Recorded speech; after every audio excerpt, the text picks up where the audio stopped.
नमस्कार, good morning, जय हिंद प्यारे दोस्तों। स्वागत है आप सभी का एक बार फिर से आपके अपने इस परिवार लर्न विद डीएस सर पर। साथियों, आज की इस क्लास में हम आप सभी के लिए लेकर के आए हैं रीजनिंग की एक बेहतरीन प्रैक्टिस सेट। प्यारे दोस्त, आज की इस क्लास में हम रीजनिंग का पार्ट नंबर 4 देखेंगे। इसमें रीजनिंग को बहुत ही शॉर्ट ट्रिक के माध्यम से जानेंगे। आगामी जो भी प्रतियोगी परीक्षाएं आप लोगों की लगी हुई हैं, उन सभी के लिए ये 20 सवाल बहुत ही महत्वपूर्ण रहने वाले हैं। बात करते हैं दोस्त आज की इस क्लास के बारे में। तो कुछ क्वेश्चन नंबर 17 इस प्रकार से है, लिखा है निम्न में से प्रश्नवाचक चिन्ह के स्थान पर क्या आएगा। यानी आपके सामने 17 नंबर प्रश्न में एक श्रृंखला दे रखी है और इस श्रृंखला का हमें अंतिम पद ज्ञात करना है। प्रश्नवाचक चिन्ह के स्थान पर कौन सा पद आने वाला है। ठीक उसी प्रकार क्वेश्चन नंबर 20 भी आपके सामने है, जिसमें लिखा है कमीज, पतलून और कपड़े, इनके बीच का सही व्यन आरेख क्या बनेगा। तो इस प्रकार के बहुत ही महत्वपूर्ण प्रश्न आपके सामने रहने वाले हैं। तो आप इस क्लास को अंत तक जरूर देखिएगा यदि आप किसी भी कॉम्पिटिटिव एग्जाम की तैयारी कर रहे हैं। इसके अतिरिक्त प्यारे दोस्त, यहाँ पे आपके सामने कौन कौन से एग्ज़ाम के लिए क्लास इंपॉर्टेंट हो सकती है, तो याद रखेंगे कौन से एग्ज़ाम, जैसे एसएससी जीडी का एग्ज़ाम है, MTS, CHSL, CGL, CPO, UPSI, UP police, Bihar police, Agniveer clerk, Rajasthan police, Delhi police, railway group D, NTPC, DFCCIL, ALP, IBPS, navy, Madhya Pradesh police, CRPF, DRDO, CISF, ITBP, CTET, DSSSB, UKPSC दरोगा, UP triple SC PET, UPPSC, MPPSC, BPSC, super TET, UP PET तथा UP TET, ये जितनी भी प्रतियोगी परीक्षाएं होती हैं और जहां पर भी प्यारे दोस्त रीजनिंग पूछा जाता है, उन सभी एग्जाम के लिए ये रीजनिंग की क्लास एक बहुत ही शानदार क्लास होगी। तो प्यारे दोस्त, शुरू करते हैं बिना किसी देरी के आज की अपनी इस प्यारी सी क्लास को। क्वेश्चन नंबर 1 की ओर बढ़ने से पहले आपसे एक रिक्वेस्ट कर लेते हैं, सेशन को एक बार लाइक जरूर कर दीजिएगा, एक प्यारा सा कमेंट करके जाइए। और दोस्त, यदि चैनल पर पहली बार विजिट कर रहे हैं तो सब्सक्राइब करके बेल आइकन ऑन कर लें, ताकि आने वाली जो भी अपडेट हो वो आप तक पहुंचती रहे। इस क्लास का पहला क्वेश्चन आप सभी के सामने है, बहुत ही प्यारा सा क्वेश्चन है प्यारे दोस्त। आसान क्वेश्चन पूछा गया है, दी गई आकृति में कितने त्रिभुज हैं। देखो, फिगर काउंटिंग से हर एक एग्जाम में हर एक क्वेश्चन लगभग पूछा जाता है। तो प्यारे दोस्त, यहाँ पर पहला क्वेश्चन है, पूछा गया है आकृति में त्रिभुज कितने हैं, बताने हैं आप लोगों को। देखो, अगर हम बात करते हैं त्रिभुजों के बारे में, इसमें त्रिभुज कैसे गिनते हैं प्यारे दोस्त। सबसे पहले तो आपके सामने जब भी एक चतुर्भुज आ जाए, क्या आ जाए प्यारे दोस्त, याद रखेंगे चतुर्भुज। मैं बात कर रहा हूँ चतुर्भुज की, 4 भुजाओं की कोई भी आकृति, चाहे वो वर्ग हो, चाहे वो आयत हो, चाहे वो रोम्बस हो, कुछ भी हो, चतुर्भुज होना चाहिए। और प्यारे दोस्त, उसमें क्या बन रहा हो, उसके विकर्ण परस्पर एक दूसरे को काट रहे हो। अगर इनके विकर्ण परस्पर एक दूसरे को काटेंगे तो इसके लिए हम एक ट्रिक लगाते हैं त्रिभुज गिनने के लिए। कैसे? हम क्या करते हैं, इनमें रैंडमली नंबर देते हैं 1, 2, 3 और 4। जैसे ही हम नंबर देते हैं तो सबसे बड़ा वाला जो नंबर आता है उसका हम 2 गुना कर देते हैं। प्यारे दोस्त, जब हम 2 गुना करते हैं तो एक संख्या आएगी आपके सामने, कोई भी नंबर हो तो उसका एक नंबर आएगा 2 गुना करने पर। जैसे यहाँ पे 4 है, 4 का 2 गुना 8 आया है।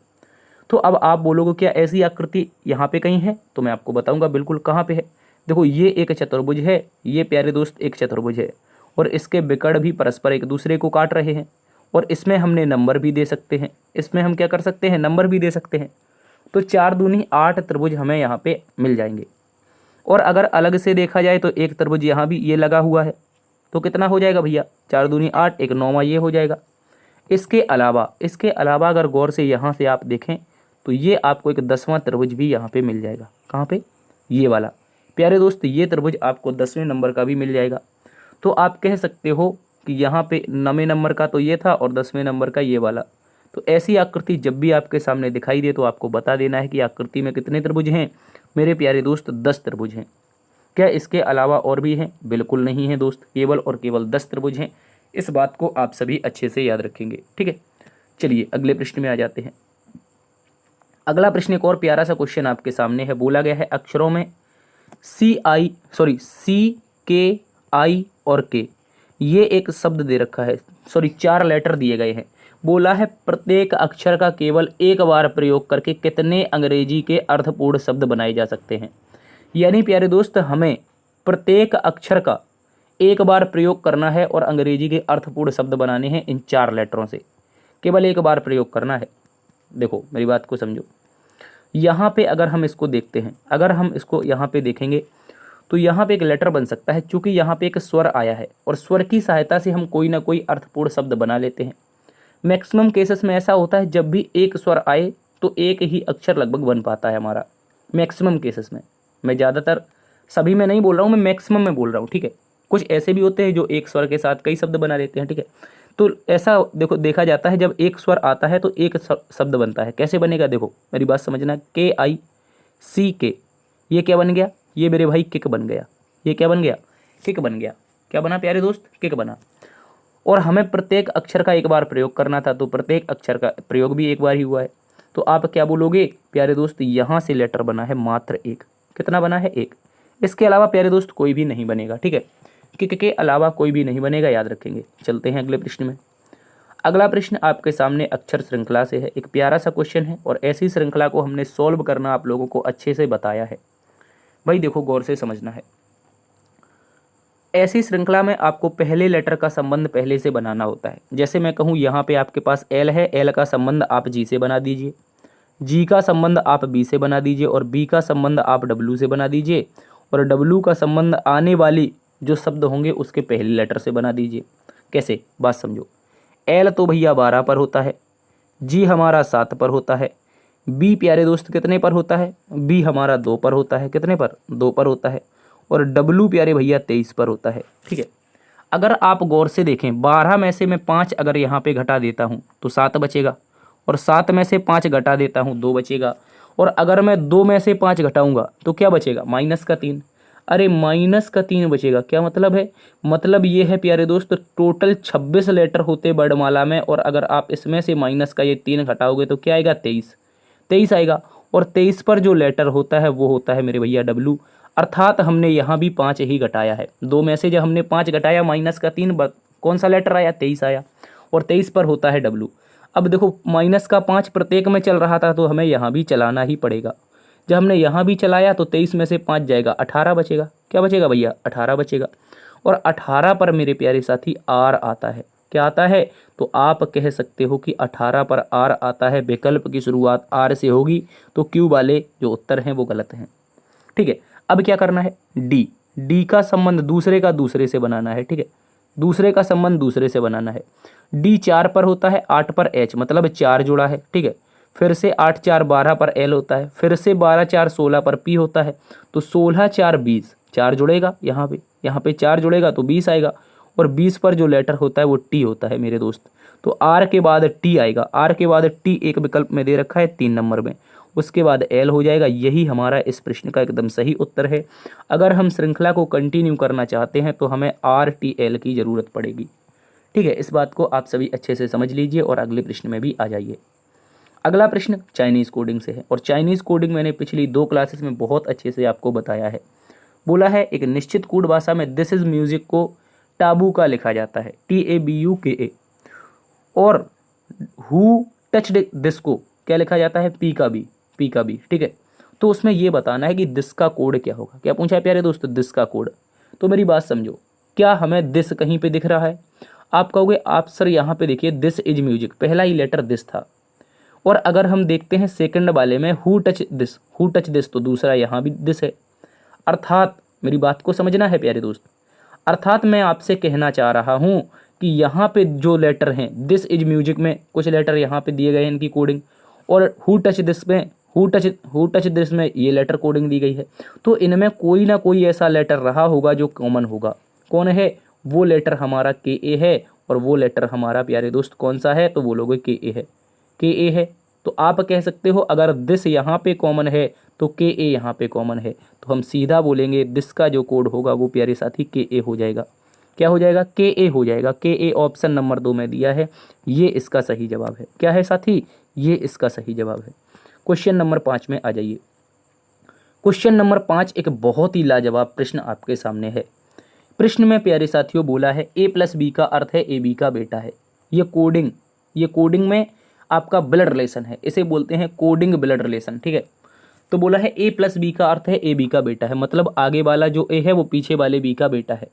A-B का अर्थ है AB का भाई है, मतलब आगे वाला A पीछे वाले B का भाई है। और A×B का अर्थ है AB की पत्नी है, मतलब आगे वाला जो A है वो पीछे वाले की पत्नी है। उसी प्रकार से A/B का अर्थ है AB का पिता है। तो प्यारे दोस्त आगे वाला A पीछे वाले का पिता है। तो गौर से समझना है, हमें उत्तर ज्ञात करना है केवल और केवल इसका उत्तर ढूंढना है। तो देखिए इसमें सबसे पहले P क्रॉस Q आया है और P क्रॉस Q को हम क्या कह सकते हैं सर? P क्रॉस Q को हम कह सकते हैं PQ की पत्नी है। क्या कह सकते हैं? PQ की पत्नी है। तो बात को समझना है, ये जो P है, मेरी बात समझो कैसे मैं कह रहा हूँ, ये जो P है ये पत्नी है। किसकी पत्नी है भैया? इनकी शादी करवानी पड़ेगी Q से। किससे करवानी पड़ेगी इनकी शादी? एक मिनट, इसको क्रॉस में एरो लगाएंगे तभी इसको हम मानते हैं शादी वाला जोड़ा, ठीक है। तो P जो है वो Q की पत्नी है, P Q की पत्नी है तो Q पति हो जाएगा। आगे बोला है माइनस, और माइनस का मतलब हमने देखा था आगे वाला पीछे वाले का भाई है, ए बी का भाई है। तो इसमें इन दोनों में माइनस किसके किसके बीच है? Q और R के बीच। तो आगे वाला Q भाई हो जाएगा पीछे वाले R का, ठीक है, बात समझनी है।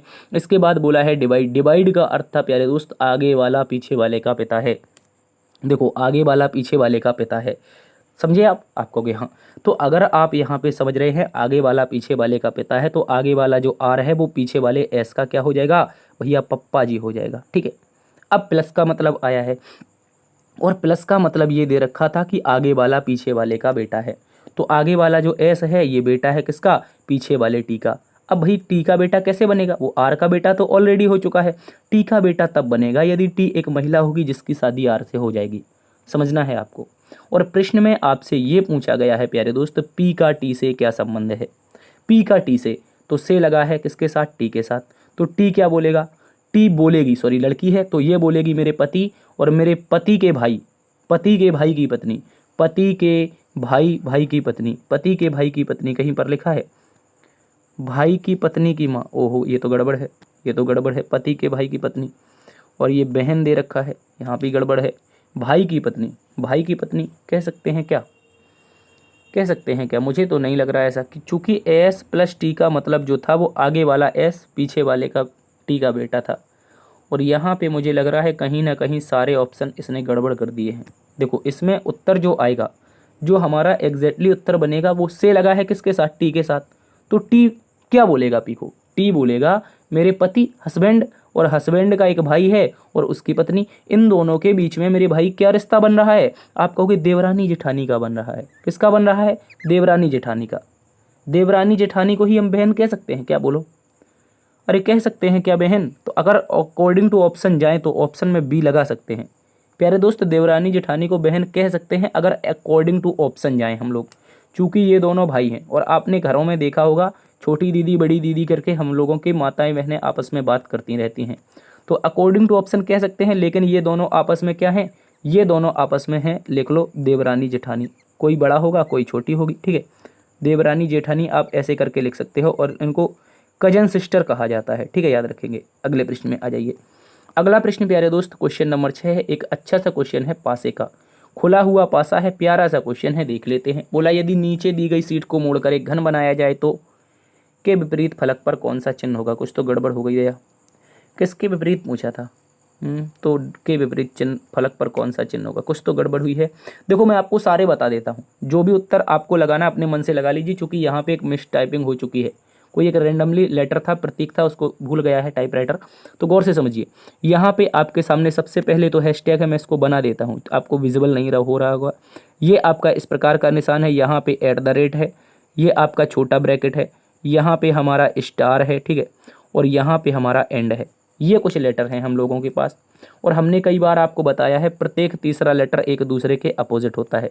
मेरे भाई जो हैशटैग होगा वो अपोजिट किसके हो जाएगा? ये हैशटैग अपोजिट बनेगा छोटा ब्रैकेट के, ठीक है। अब क्या बच रहा है? ये ऊपर वाला चिन्ह जो देख रहा है ये तीसरे में अपोजिट बनेगा स्टार के। ऊपर देखने वाला जो चिन्ह होगा वो स्टार के अपोजिट रहेगा। जो @ रहा होगा ये अपोजिट बनेगा एंड के, ठीक है, याद रखेंगे। अब आप रैंडमली कुछ मान लो यहाँ पे, अगर हम यहाँ पे लिखते हैं तो @ के अपोजिट क्या होगा? तो @ के अपोजिट एंड हो जाएगा, जो कि विकल्प नंबर 4 में है, ठीक है। इसको आप समझ लीजिए अपने हिसाब से, आपको जो भी मानना है। प्रत्येक तीसरी सतह खुले हुए पासे में अपोजिट होती है। इस प्रकार से हमारा उत्तर आ सकता है एंड, यदि @ के बारे में पूछा गया हो। चलिए अगले प्रश्न में आ जाते हैं। अगले प्रश्न में कोडिंग डिकोडिंग है। बोला एक निश्चित कोड भाषा में सर्टेन को ये लिखा जाता है और अनसर्टेन को ये लिखा जाता है, उसी कोड भाषा में यू को कैसे लिखा जाएगा? वाह, एक बहुत ही प्यारा सा क्वेश्चन है। यू के बारे में केवल कोडिंग पूछी है उसने। अब देखो मेरी बात समझना है, यहाँ पे सबसे पहले तो सर्टेन लिखा है। क्या लिखा है? सर्टेन, CER, उसके बाद में TAIN, CERTAIN, यही तो होता है सर्टेन। आप कहोगे हाँ CERTAIN, इसकी कोडिंग की गई है 9643, इसके बाद में 82821, इस प्रकार से की गई है। वहीं पर यहाँ पे लिखा है अनसर्टेन, क्या लिखा है अनसर्टेन, UNCERTAIN, ये रहा अनसर्टेन। और अनसर्टेन की कोडिंग एज इट इज़ है 9643 9643 और लास्ट में 17 और जुड़ा हुआ है। देखो मेरी बात को समझना है प्यारे दोस्त, यहाँ पे जो कोडिंग है बहुत ही प्यारी सी कोडिंग है। यहाँ पे इस प्रकार से लिखा है उन्होंने, जो एग्जामिनर है जिसका पूछने का जो तरीका है वो कुछ इस प्रकार का है, ठीक है, समझते जाना है आप लोगों को। ये इस प्रकार का तरीका है इसके पूछने का, ये कोडिंग की गई है, ये कोडिंग है। पहले का जो प्रतीक है वो लास्ट में लिखा गया है, पहले को लास्ट में ऐसे समझ लो, एन को 9 लिखा, आई को 6 लिखा, ए को 4 लिखा, जो वहाँ पे है वो यहीं पे एज इट इज़ तो है, अकेला बदला है, अकेला बदला है। आर को 8 लिखा, ई को क्या लिखा है उसने, ई को 2 लिखा है, सी को क्या लिखा है भैया, सी को 1 लिखा है, एन को क्या लिखा है भैया, एन को भी 1 लिखा है, और यू को क्या लिखा है, यू को भैया 7 लिखा है। और कोडिंग किसकी पूछी गई थी भाई, यू के बारे में ही तो पूछा था उसने, गौर से देख लो यहाँ पे देखो, उसने पूछा था यू को कैसे लिखा जाएगा, तो आप क्या कहोगे सर जी, ये यू को लिखा जाएगा वो 7 के रूप में, किसके रूप में, 7 के रूप में, विकल्प नंबर 2 में है, ये इसका सही जवाब होगा। ठीक है, अगले प्रश्न में आ जाइए। अगला प्रश्न एक प्यारा सा समुच्चय आपको दे रखा है सेट, यहाँ पे आपके से पूछा है उस समुच्चय का चयन कीजिए जिसमें संख्याएं ठीक उसी प्रकार संबंधित है जिस प्रकार दिए गए समुच्चयों की संख्याएं संबंधित है। यानी कि आपको सबसे पहले 2 लेटर समुच्चय दे रखे हैं, 2 समुच्चय दे रखे हैं। पहला समुच्चय कुछ इस प्रकार से है 111 6 7, दूसरा है 167 14 12। मेरी बात को समझना है प्यारे दोस्त, जब भी हम इनको प्राप्त करेंगे, यहाँ पे देखो गौर से देखो, ये लिखा है 111 और इसका क्या लिखा है 16 और 7, ठीक है 16 और 7। इसको प्राप्त करने के लिए हमें इन दोनों का आपस में मल्टीप्लाई करना पड़ेगा, तो आ जाएगा हमारा 112। 112 में से अपने मन से 1 घटा देंगे तो कितना आ जाएगा 111, जो कि हमारा पहला वाला संख्या हो जाएगी। जो हमारी पहली वाली संख्या होगी वो लास्ट के 2 संख्याओं का गुणा करके 1 घटाना है। उसी प्रकार से 167 को देखिए, 167 में आप क्या करेंगे 14 और 12 का गुणा करेंगे, क्या करेंगे इन दोनों का आपस में गुणा करेंगे तो 168 आ जाएगा। जोड़ लो, 12 चौके 48, 12 कम 12 4 16, तो 168 माइनस का 1 करोगे तो 167 आ जाएगा। तो कहने का मतलब है लास्ट की 2 संख्याओं का गुणा करके -1 अगर करते हैं तो उत्तर हमारा आ जाएगा। जैसे हमने कहा 17 8 136, 136 में अगर 1 घटा दोगे, 17 8 136, 1 घटाओगे तो 135 आना चाहिए, जो कि 40 गलत होगा। 11 12 132 होता है, 11 12 132, 1 घटाओगे 131 आ जाएगा। देखो ये उत्तर हमारा एज इट इज़ मिल चुका है। बात को समझो, जो लॉजिक मैंने यहाँ पे फॉलो करवाया है और यहाँ पे फॉलो करवाया है वही लॉजिक मैं यहाँ भी लगा देता हूँ। गौर से देखो, मैं कह रहा हूँ 131 प्राप्त करने के लिए क्या करना है हमें 131 प्राप्त करना है 12 मल्टीप्लाई में 11, 11 दूनी 22, 11 एकम 11 और 2 13, यानी 132। अपने मन से 1 घटाया तो प्रश्न का उत्तर 131। ठीक है, कितना आया 131 आया, और 131 विकल्प नंबर 2 में है, ये हमारा सही उत्तर है। ठीक है, करना क्या था, लास्ट की 2 संख्याओं का मल्टीप्लाई -1 करो, पहली संख्या प्राप्त हो जाएगी। अगले प्रश्न में आ जाइए। ये एक बहुत ही कांटे का क्वेश्चन है, कैलेंडर से संबंधित है, इसको आप समझिए, ये आपको समझना चाहिए। बहुत ही प्यारा क्वेश्चन है, बोला है 15 अगस्त 2006। प्यारे दोस्त, ये आपको थोड़ा सा फंसाने के लिए दिया है। 15 अगस्त क्या बोला है, 15 अगस्त 2006 का जो दिन है, 2006 का जो दिन है वो कौन है, वो भैया मंगलवार है। कौन सा है, मंगलवार है। बस अगर आप यहाँ नहीं फंसे तो उत्तर आ जाएगा। देखो मेरी बात समझो, अगर मैं 15 अगस्त 2006 की बात कर रहा हूँ, मंगलवार है, हमसे पूछा 19 फरवरी 2012 का दिन। देखो मेरी बात समझना है, घबराना बिल्कुल नहीं है। 15 अगस्त 2006 मंगलवार है। अगर मैं अगले साल 19 फरवरी 2007 में चला जाऊँ, चूँकि 12 में जाना है हमें, तो हम पहले क्या करते हैं, इस मंगलवार को हम ले चलते हैं कहाँ, 19 फरवरी 2007 तक। जैसे मैं कह रहा हूँ अगस्त में बचे हुए दिन बचेंगे, रिमाइंडर थ्योरम से करेंगे। ठीक है, रिमाइंडर थ्योरम से करेंगे, अगस्त के बचे हुए कुछ दिन बचेंगे। ठीक है, अगस्त के बाद सितंबर आएगा, अक्टूबर आएगा, फिर क्या आएगा, नवंबर आएगा, फिर क्या आएगा, दिसंबर आएगा, फिर क्या आएगा, जनवरी आएगा, फिर क्या होगा भैया, फरवरी होगा। ठीक है, बस इतने दिन कर लेते हैं और 2007 में हम पहुंच चुके हैं। देखो 2006 के अगस्त में बचे हुए 16 दिन, सितंबर का रिमाइंडर 2, अक्टूबर का प्यारे दोस्त कितना होता है, अक्टूबर का उस इसका होता है 3, अक्टूबर 31 का होता है, इसका 3 होता है, नवंबर का 2 होता है, दिसंबर का 3 होता है, जनवरी का 3 होता है, फरवरी में 19 तक जाना है, क्योंकि 19 फरवरी तक जाना है। और 19 फरवरी को प्यारे दोस्त हम कुछ इस प्रकार से लिख सकते हैं, क्या लिख सकते हैं, अगर 7 से भाग लगाएं सीधा इसमें तो कितना बचेगा, रिमाइंडर 5 बचेगा प्यारे दोस्त, कितना बचेगा 5।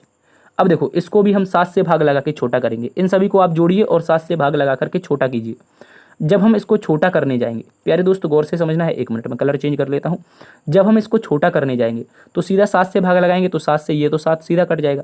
उसके बाद में 16, 3, 19, 2, 21, ये 21 पूरी तरह से कट जाएगा। 3, 3, 6 ये रिमाइंडर बच रहा है। अगर इस रिमाइंडर को हम इसमें जोड़ दें मंगलवार में, अगर मंगलवार में हम 6 जोड़ेंगे तो हमारे पास एक दिन आ जाएगा 19 फरवरी। गौर से समझना है, एक हमारे पास दिन आ जाएगा 19 फरवरी। कौन सा प्यारे दोस्त, 1 मिनट, 19 फरवरी 2007। 19 फरवरी 2007 का जो दिन होगा वो आया है 6 जोड़ने के बाद हमारे पास सोमवार। क्या आया है भैया, सोमवार आया है। अच्छे से समझना है, अभी हमारा 2012 19 फरवरी नहीं आया, हमारा अभी आया है केवल और केवल 19 फरवरी 2007 आया है भैया। गौर से समझ लो, मैं कहाँ पे बात कर रहा हूँ, मैं यहाँ पे बात कर रहा हूँ, ठीक है। अब हमें जाना है, चूंकि 19 फरवरी कब जाना है, आप कहोगे सर 19 फरवरी 2012 में जाना है। कहाँ जाना है सर, 2012 में जाना है। 2012 में अगर हम जाएंगे तो इस प्रकार से हमें दिन बताना है। गौर से समझो, कितने साल का अंतर, आप कहोगे सीधा सर 5 साल का अंतर। 5 साल का सीधा अंतर है। अगर 19 फरवरी 2007 से हम 19 फरवरी 2012 तक जाते हैं, सीधा 5 साल का अंतर है। और भैया इस 5 साल के अंतर में क्या कहीं लीप वर्ष आया है, मुझे बताओ, क्या 7 लीप वर्ष है, नहीं। क्या 8 है, आप कहोगे हाँ, तो एक जोड़ दो इसमें एक्स्ट्रा, क्योंकि फरवरी 29 की रही होगी। फरवरी कितने की रही होगी, 29 की, इस कारण एक जोड़ दिया, तो टोटल ये 6 हो गया। क्या 9 लीप वर्ष है, नहीं। क्या 10 है, नहीं। क्या 11 है, नहीं। क्या 12 है, आप कहोगे हाँ 12 लीप वर्ष तो है, लेकिन सर 2012 में हम फरवरी क्रॉस थोड़ी ना कर रहे हैं, हम तो 19 फरवरी तक ही जा रहे हैं। तो लीप वर्ष 12 है अथवा नहीं, हमें इससे कोई फर्क नहीं पड़ता है। और जब फर्क नहीं पड़ता है तो इस सोमवार में, इस दिए गए सोमवार में प्यारे दोस्त आपको क्या करना है, इस दिए गए सोमवार में इस 6 को ऐड करना है। इस 6 को जैसे ही आप प्लस करोगे तो क्या आ जाएगा, आपका उत्तर प्यारे साथी रविवार आ जाएगा। उम्मीद है समझे होंगे आप लोग, उम्मीद है समझे होंगे, रविवार इसका सही जवाब है। देखो मैं एक बार फिर से बता देता हूँ ब्रीफ में जल्दी से। मैंने क्या किया, मुझे दिन दे रखा था 15 अगस्त 2006 का मंगलवार, तो 19 फरवरी का निकालना था। देखो अगर हम 15 अगस्त 2006 से 15 अगस्त 2012 तक जाते तो हम उसमें दिए गए 7 दिन जोड़ते, एज इट इज़ मंगलवार आ जाता, लेकिन फिर हमें 19 फरवरी तक वापस आना पड़ता। तो हमने कहा ऐसा करते हैं कि 15 अगस्त 2006 से 19 फरवरी 2007 तक चलते हैं, ताकि हमारा आसान हो जाए। और 19 फरवरी 2007 तक जब हम चले तो अगस्त में बचे हुए 16 दिन, सितंबर के 2 एक्स्ट्रा दिन, अक्टूबर के 3 एक्स्ट्रा दिन, नवंबर के 2 एक्स्ट्रा दिन, दिसंबर के 3 एक्स्ट्रा दिन, और जनवरी के 3 एक्स्ट्रा दिन, और फरवरी के 5 एक्स्ट्रा दिन। फरवरी के 5 क्यों, क्योंकि 19 में मैंने 7 से भाग लगाया, तो प्यारे दोस्त हमारा 7 दूनी 14, 5 रिमाइंडर बचा, वो बचा लिया। अब इन सभी को जोड़ करके, ये जो हमारे पास ये कंडीशन आई थी, इन सभी को जोड़ करके भी हमने क्या किया, इन सभी को जोड़ करके भी मेरे भैया हमने ये किया कि हमने क्या किया, इनको सभी को जोड़ा, 7 से भाग लगा दिया। ठीक है, इन सभी को जोड़ा, 7 से भाग लगा दिया, तो हमारे पास रिमाइंडर कितना आया, आपको रिमाइंडर आया 6, ये वाला 6। और इस 6 को जब हमने मंगलवार में जोड़ा तो हमारे पास 19 फरवरी 2007 का दिन सोमवार आया। अब आसान हो गया, 2007 से सीधा 12 तक जाना है, 19 फरवरी की डेट है। तो हमने कहा कितने सालों का अंतर, 5 सालों का अंतर। लेकिन 5 सालों के अंतर के बीच में 8 जो सन थी, सन 2000 जो 8 थी वो लीप वर्ष थी, तो उसका एक हमें एक्स्ट्रा लेना पड़ा। तो 6 हमने सोमवार में जोड़ा, उत्तर आया रविवार। 19 फरवरी 2012 का जो दिन होगा वो प्यारे दोस्त रविवार होगा। इस प्रकार से आप समझे, उम्मीद है अब तो समझ गए होंगे। चलिए अगले प्रश्न में आ जाइए। अगला प्रश्न एक श्रृंखला का प्यारा सा क्वेश्चन दे रखा है, इसको समझिए। ये भी बहुत ही शानदार क्वेश्चन है प्यारे दोस्त। देखो यहाँ पे लिखा है 4, उसके बाद में है 13, इसके बाद में हम बनाते हैं एक प्यारा सा बॉक्स, इसमें हमें संख्या फाइंड आउट करनी है। उसके बाद में है 58, 58 के बाद में है 94, 94 के बाद में है 139 139, और उसके बाद में है 193। ठीक है, अच्छे से समझना है। अगर मैं पहले 2 के बीच का अंतर लेता हूँ तो 9 आएगा सर, कितना आएगा 9। और अगर मैं यहाँ पे अंतर लूँगा, अगर मैं यहाँ पे अंतर लूँगा तो कितना आ जाएगा, 94 में बचेगा 6, यहाँ पे बचेगा 3। ठीक है, और यहाँ पे मैं अंतर लूँगा तो कितना बचेगा, यहाँ पे बचेगा 14 में से 9 जाएगा 5, और यहाँ पे 12, 12 में से 13 में से 9 जाएगा तो कितना, 13 में से 9 जाएगा तो 4। ठीक है, 13 में से 9 जाएगा तो 4, 9 चौक 36, 9 अपना 45, कुछ तो गड़बड़ हो रही है। ठीक है, इसके बाद यहाँ पे देखो, हाँ 45 बचेगा। देखो 39 में जब 45, सॉरी 94 में जब 45 जोड़ोगे तो कितना हो जाएगा, 94 5 99, और 40 139। ठीक है, अब देखो यहाँ पे क्या है प्यारे दोस्त, इसमें जो अंतर है, इसमें जो अंतर है ये कितने का है, 193। मतलब अगर हम घटाएंगे तो 13 में से 9 जाएगा, 13 में से 9 जाएगा तो कितना बचेगा, 4 बचेगा। ठीक है, 4 बचेगा, और वहाँ पे हो जाएगा 18 में से 13 जाएगा 5, यानी 54। अगर आप गौर से देखें प्यारे दोस्त, अगर आपकी नज़र पड़ रही हो तो यहाँ पे अंतर 9 का है, यहाँ भी अंतर 9 का ही है, तो यहाँ भी तो अंतर हमारा 9 का ही रहना चाहिए। मतलब इससे पहले 9 आना चाहिए, इससे पहले 9 का मल्टीपल आना चाहिए। 36 में से 9 कम, 36 में से 9 कम आता है 27। और प्यारे दोस्त ये 27 हो गया। इसके पहले भी हमारा 9 का अंतर होना चाहिए। कहाँ पे, मैं कह रहा हूँ 27 से पहले भी तो 9 का ही अंतर होना चाहिए। बोलो भाई, यहाँ भी 9 का अंतर होना चाहिए 27 से पहले। 27 से पहले क्या रहा होगा, 18 रहा होगा, और इनके बीच में भी तभी तो हमारा 9 का ही अंतर आएगा। आप कहोगे हाँ, तो 9 9 9 ये नीचे अंतर है, और ऊपर का जो अंतर है वो हमने फुलफिल कर लिया। ऊपर का अंतर तो हम भर लिए। बोलो भैया, ऊपर का अंतर तो हम भर लिए। तो अब 13 में से 18 जोड़ोगे तो 33 आ जाएगा, और 33 में 27 जोड़ोगे, नहीं कुछ तो गड़बड़ है। 13 में से 18 33 ना होता है, 31 होता है भैया, कहाँ गड़बड़ कर दे रहे हैं। ठीक है, 13 में 18 जोड़ोगे 31, और 31 में 27 जोड़ोगे तो 58, यानी क्वेश्चन मार्क के स्थान पर अगर हम 31 रख दें, अगर प्यारे दोस्त 31 रख देते हैं तो ये श्रृंखला हमारी पूर्ण हो जाएगी। उत्तर आएगा ऑप्शन नंबर 4। ठीक है, याद रखेंगे इस क्वेश्चन मार्क के स्थान पर कौन सी संख्या बोलोगे, ऑप्शन नंबर 4। ठीक है, अगले प्रश्न में आ जाइए।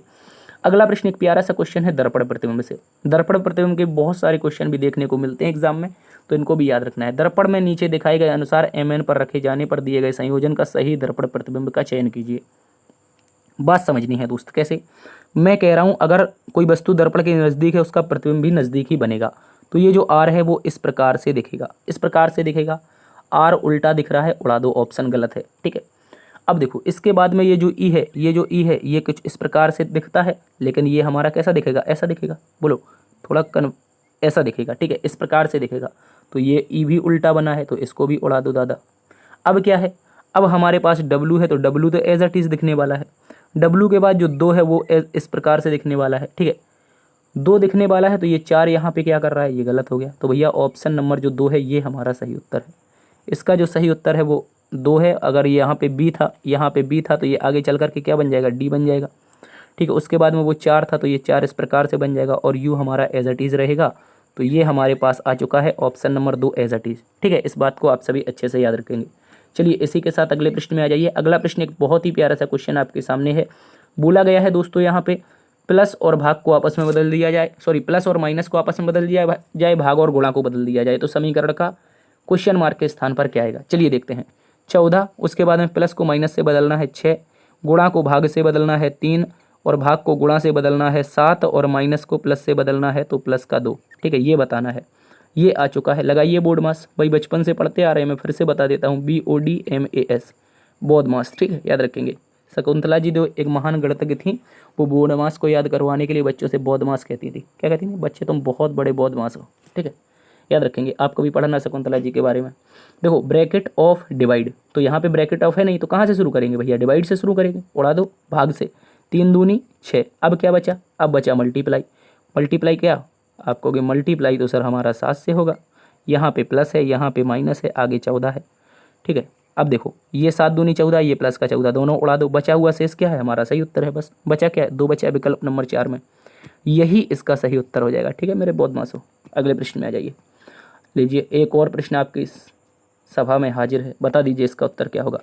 अब की बार प्लस को गुणा से बदलना है। चलिए देखते हैं। सबसे पहले क्या है 46, प्लस को गुणा से बदलना है तो प्लस लिख देंगे 17, और जहाँ पे गुणा है वहाँ पे गुणा 4 लगा देंगे। भाग को किससे, माइनस से बदलना है तो माइनस 98 कर देंगे, और जहाँ पे आपका माइनस है वहाँ पे भाग लगा के 7 लिख देंगे। अब इसमें भी हम वही लगाएंगे बोर्ड मास। क्या लगाएंगे, शकुंतला जी का बोर्ड मास। ठीक है, board mass BADMOS, bracket of divide multiply add subtract. ठीक है, तो यहाँ से हम डिवाइड से करेंगे तो 14 7 98 होता है, माइनस का 17 चौके यहाँ पे प्यारे दोस्त 68 हो जाएगा, और यहाँ पे कितना हो जाएगा 46 हो जाएगा। कितना हो जाएगा प्यारे साथी, 46 हो जाएगा। इस बात को आप सभी अच्छे से याद रखेंगे। अब देखो 68 46 को जोड़ लीजिए, मल्टीप्लाई के बाद ऐड होता है तो इनको जोड़ लीजिए। ये आ जाएगा 4 6 4 10 14। ठीक है, कितना हो जाएगा 114। 114 में से 14 जाएगा तो कितना बचेगा भैया, हमारे 100 बचेगा। कहीं गड़बड़ हो रही है क्या, 100 बचना चाहिए। 6 4 10 8 6 14, हाँ बिल्कुल सही है, 100 इसका सही उत्तर है, ऑप्शन नंबर 3। ठीक है, ऑप्शन नंबर 3 सही है। अगले प्रश्न में आ जाइए। बोला ये नीचे दी गई सीट को मोड़कर एक घन बनाया जाए तो 20 के विपरीत क्या होगा। कहाँ पे है 20, ये रहा 20। देखो हमने कई बार आप लोगों को बताया है आपको करना क्या है, आपको हमेशा कुछ नहीं करना है, केवल ये याद रखना है प्रत्येक तीसरी सतह एक दूसरे के अपोजिट होती है। क्या है? प्रत्येक तीसरी सतह एक दूसरे के अपोजिट होती है। देखो ये लिखा है 21, ये लिखा है 22, ये लिखा है 20 और ये लिखा है 24। ठीक है, इसके बाद में यहाँ पे 23 लिखा है, यहाँ पे प्यारे दोस्त 25 लिखा है। इस बात को याद रखेंगे। अब करना क्या है, हमने आप लोगों को बताया प्रत्येक तीसरी सतह एक दूसरे क्या होती है, अपोजिट होती है। तो मैं कह रहा हूँ जो 21 है, जो मेरे भैया 21 है, इसके अपोजिट में क्या बनेगा, तीसरी सतह एक को छोड़ करके 21 के अपोजिट 20 बन जाएगा। इस 22 के अपोजिट एक को छोड़ करके क्या बन जाएगा, 24। तो 22 के अपोजिट में 24 हो जाएगा। ठीक है, और ये बचा 23 और यहाँ पे है 25। तो भैया 23 के अपोजिट में क्या हो जाएगा, 25 हो जाएगा। उसने क्या पूछा है, 20 के अपोजिट। 20 के अपोजिट होगा 21 या 21 के अपोजिट होगा 20। तो उत्तर आएगा क्या, 21, 21, ऑप्शन नंबर 3, ये इसका सही जवाब है। ठीक है, अच्छे से याद रखेंगे प्यारे दोस्त, ऑप्शन नंबर 3 इसका सही है। क्या पूछा था, 20 का अपोजिट एक को छोड़ करके उड़ा दीजिए, 20 का 21। अगले प्रश्न में आ जाइए।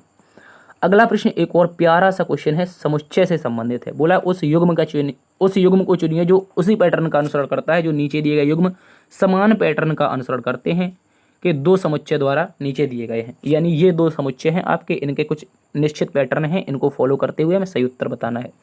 देखो पहला पैटर्न कह रहा है CJM कह रहा है कि हमें संबंध बनाना है FM और P से, FM और P से। और ये वाला दूसरा वाला पैटर्न कह रहा है AHL कह रहा है कि हमें संबंध बनाना है DK और O से। किससे, DK O से। तो हम इनका संबंध कैसे, स्थानीय मान से बनाते हैं। जैसे 3 है, यहाँ पे 10 है, ये हमारा 13 है, नीचे क्या है 6 है, ये 13 है, ये 16 है। यानी कि अगर आप गौर से समझें, अगर आप लोग गौर से समझें तो 3 में 3 जोड़ा 6, 10 में 3 जोड़ा 13, 13 में 3 जोड़ा 16। तो ये 1 है, 3 जोड़ेगा 4 हो जाएगा। ये 8 है, 3 जोड़ेगा 11 हो जाएगा। ये L है, ये 12 है, तो 3 जुड़ेगा 15 हो जाएगा। एज इट इज़ दे रखा है भैया। हर बार में हो क्या रहा है, इनमें आपस में 3 जुड़ रहा है, बस कुछ नहीं करना है। पहले का संबंध जब बनाए तो हमारा 3 जुड़ना चाहिए। 11 3 14 नहीं है भाई, ये तो 16 पर होता है P। 12 3 15 नहीं है बाबा, ये तो 20 पर होता है T। 7 और में ये तो माइनस हो रहा है। और यहाँ पे देखो 14 3 17, 18 3 21 और 19 3 22। ऑप्शन नंबर जो 4 है मेरे प्यारे वीरो, ये आपका सही जवाब है। क्या है मेरे लाल, ऑप्शन नंबर 4 इसका सही उत्तर है। इसको याद रखेंगे। इन सभी में प्लस का 3 हो रहा है। क्या हो रहा है, इसमें सभी में प्लस का 3 हो रहा है। अगले प्रश्न में आ जाओ। अगला प्रश्न आपके सामने एक और प्यारा सा श्रृंखला का क्वेश्चन है और आपके सामने दिया है निम्नलिखित में से कौन सी संख्या दी गई श्रृंखला में प्रश्न चिन्ह के स्थान पर आएगी। ये रहा प्रश्न चिन्ह, बता दीजिए। बता पाओगे, बिल्कुल बता पाओगे। देखो 119, 171, क्या है ये 171 है प्यारे दोस्त। उसके बाद में 223 है, 223 के बाद में क्या है सर, 275 है। 275 के बाद में क्या है, 300, एक मिनट, ये क्या है, ये हमारा 327 है। उसके बाद में हमें फाइंड आउट करना है आगे क्या आएगा। देखो मैं बताता हूँ।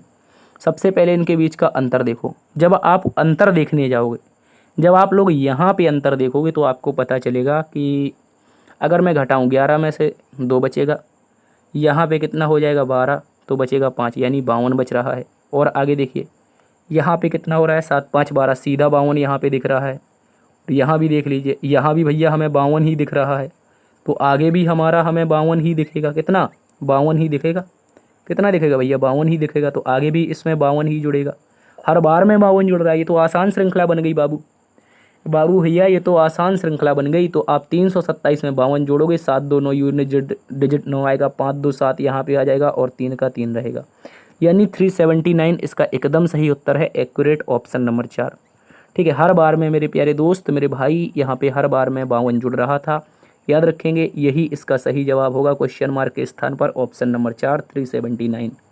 क्वेश्चन नंबर 17 एक निश्चित तर्क का अनुसरण करते हुए 105 15 से संबंधित है, 154 22 से संबंधित है, तो 189 किससे संबंधित होगा। बात समझनी है। 189 किससे संबंधित होगा, कह रहा है कि 105 जो है इसका संबंध किससे है, इनका संबंध 15 से है। जो 154 है इनका संबंध किससे है, इनका संबंध भैया 22 से है। पूछा है कि 189 का संबंध किससे होगा। देखो मेरी बात समझो, अगर मैं मेरे दोस्त 105 में भाग लगाता हूँ 7 से, तो काटोगे तो 15 आ जाएगा। 154 में 7 से भाग लगाता हूँ तो कितना, 22 7 154 22 आ जाएगा। तो वही प्रक्रिया यहाँ भी 7 से भाग लगाओ, 7 दूनी 14 और बचेगा 4, 7 7 49, मतलब 27। प्रश्न का जो आंसर होगा वो 27 होगा। याद रखेंगे, ऑप्शन नंबर 2। ठीक है, जो भी पहली संख्या थी उसमें 7 से भाग लगाओगे, हमें दूसरी संख्या प्राप्त हो जाएगी। चलिए अगले प्रश्न में आ जाइए। अगला प्रश्न क्वेश्चन नंबर 18 है। 4 अक्षर समूह एक निश्चित पैटर्न को फॉलो करते हैं, एक दूसरे से संबंध रखते हैं, समूह बनाते हैं, इनमें से 3 और एक अलग है, अलग को पहचानना है। तो अलग को हम पहचानते हैं मेरे भैया स्थानीय मान से। जैसे मैंने कहा विकल्प नंबर ए में ओ है जो 15 पर होता है, पी प्यारे भैया 16 पर होता है, एस हमारा 19 पर होता है और एन हमारा कितने पर, एन हमारा मेरे दोस्त 14 पर होता है। ठीक है, ये समझना है। दूसरा एम को देखते हैं तो कितने पर, 13 पर होता है, एन भैया 14 पर होता है, क्यू प्यारे दोस्त 17 पर होता है और एल हमारा 12 पर होता है। ठीक है, अब वी को देखो तो ये 22 पर होता है और जो हमारे पास कौन है, जो हमारे पास डब्ल्यू है ये 23 पर होता है। ठीक है, समझते जाना है इन सभी को। ये 23 पर होता है और जेड हमारा 26 पर होता है और यू हमारा कितने पर मेरे भाई, ये हमारा 21 पर होता है। ठीक है, अब क्या बच रहा है, अब बच रहा है हमारे पास ई एफ। तो ई हमारा 5 पर होता है, एफ हमारा भैया 6 पर होता है, एच हमारा 8 पर होता है और डी हमारा 4 पर होता है। तो गौर से समझो प्यारे दोस्त, मैं बात करता हूँ पहले 2 लेटर में 1 का अंतर, अगले लेटर में 3 का अंतर। ठीक है, और आगे देखो तो यहाँ पे 5 का अंतर है। अंतर देख रहा हूँ, माइनस प्लस नहीं कर रहा हूँ, मैं कह रहा हूँ अंतर। 5 में 1 का अंतर, 15 और 16 में 1 का अंतर है, 16 और 19 में 3 का अंतर है और 19 और 14 में 5 का अंतर है। अब देखो यहाँ पे, यहाँ भी 13 1 में 14 में 1 का अंतर, 14 3 17 3 का अंतर और 17 12 5 का अंतर। ठीक है, समझते जाना है। अब देखो ये क्या है, ये 22 1 23 1 का अंतर है, 23 और 3 26 3 का अंतर है, 26 में अगर 5 का अंतर लेंगे तो 21 हो जाएगा। ठीक है, 5 का अंतर है। अब यहाँ पे देखो, यहाँ भी 1 का अंतर है, यहाँ कितने का, ये तो भैया 2 का है और ये हमारा कितने का, ये 4 का है। ये बाबा गड़बड़ बात हो गई, ये गड़बड़ हो गई क्योंकि सभी में जो अंतर था वो 1 3 5 का क्रम से चल रहा था। कौन कौन से में, पहले में, दूसरे में और तीसरे में। लेकिन चौथा वाला इनके ग्रुप से बोला हम नहीं रहेंगे तुम्हारे साथ, ये गलत बात है। तो चौथा इसका सही उत्तर है। इस समूह से कौन सा संबंधित नहीं है, विकल्प नंबर 4 बिल्कुल संबंधित नहीं है दोस्त, इस बात को याद रखेंगे। चलिए अगले प्रश्न में आ जाइए। अगला एक और प्यारा सा क्वेश्चन सादृश्यता का है, चलिए देखते हैं। बोला है उस शब्द युग्म को चुनिए जो नीचे दिए गए शब्दों के युग्म में व्यक्त किए गए संबंध के समान संबंध को सबसे अच्छा निरूपित करता है। अच्छा, यहाँ पे संबंध दिया है, बोला है विनम्र का संबंध नम्र से है, विनम्र का संबंध नम्र से है, एक दूसरे के प्यारे दोस्त पर्यायवाची है। क्या है, विनम्र और नम्र एक दूसरे के पर्यायवाची हैं। ठीक है, याद रखेंगे। सफलता असफलता विलोम है नहीं बनेगा, ज्ञान और अज्ञान, ज्ञान और अज्ञान विलोम है नहीं बनेगा, स्पष्ट और प्रत्यक्ष ये दोनों समानार्थी हैं, ये दोनों समानार्थी हैं, ये बन जाएंगे। बहादुर भयभीत विलोम है नहीं बनेगा। तो हमें क्या बनाना था, हमें तो भैया समानार्थी बनाना था। क्या बनाना था, समानार्थी जिनका अर्थ एक जैसा हो। ये हमारा उत्तर बना। विनम्र अगर नम्र से है तो एक जैसे हैं। मैं किसी से विनम्रता से बात करता हूँ, मेरा अच्छा भाव है। मैं किसी से नम्रता से बात करता हूँ, भाई नम्रता लड़की नहीं, मैं किसी नम्रता से बात नहीं करता हूँ, मैं किसी से नम्रता से बात करता हूँ, मतलब अच्छे से बात करता हूँ। तो विनम्र नम्र एक जैसे हैं और स्पष्ट कोई चीज़ है, स्पष्ट दिखाई दे रही है और प्रत्यक्ष दिखाई दे रही है, एक ही बात है। ठीक है, याद रखेंगे, समानार्थी हैं।